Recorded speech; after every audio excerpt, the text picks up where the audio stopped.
On today's episode of Warehouse Safety Tips, we're going to be talking about week 2 of 4 on worker safety. So stay tuned.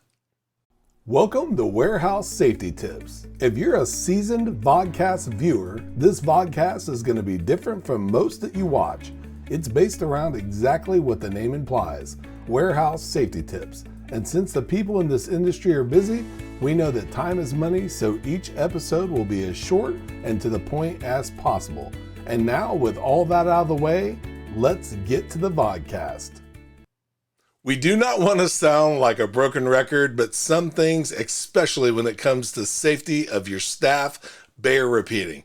Today, we're going to be talking about hydration. Last week, we spoke about heat stroke. They have extremely close tips, if not almost exactly the same. So if you're feeling a little bit of deja vu, just know that, again, they have very similar tips that go with them. So first and foremost, we want to talk about this, and that is going to be going through and doubling down on hydration. Make sure that you're always staying hydrated. Take breaks. Make sure that you drink even if you're not thirsty, because once you're thirsty, that could be a sign of dehydration right there.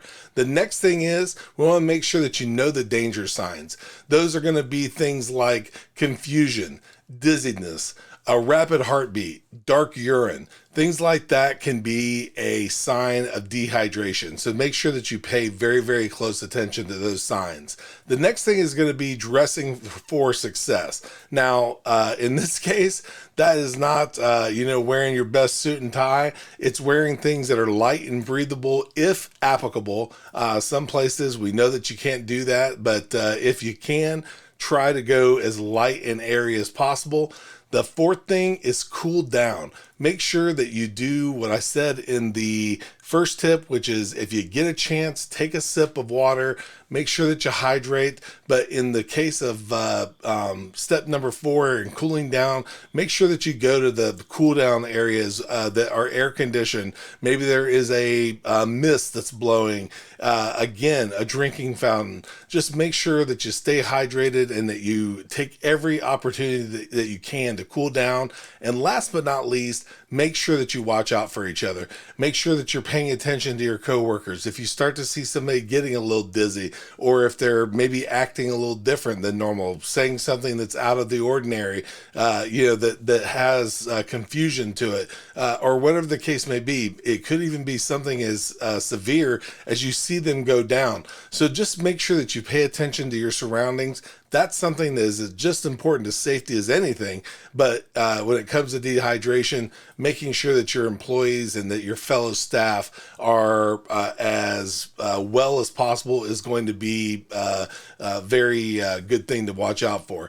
So those steps are by no means the end-all be-all, even though they were very similar, if not the same as last week. But just know that we want you to follow the rules and regulations of your specific facility. We thank you so very much for being part of another episode of Warehouse Safety Tips. And until we meet next time, have a great day, stay safe, and here's a word from one of our sponsors.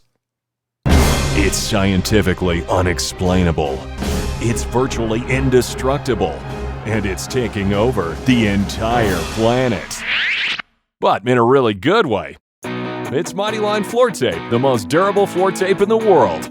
7 times thicker than average floor tape.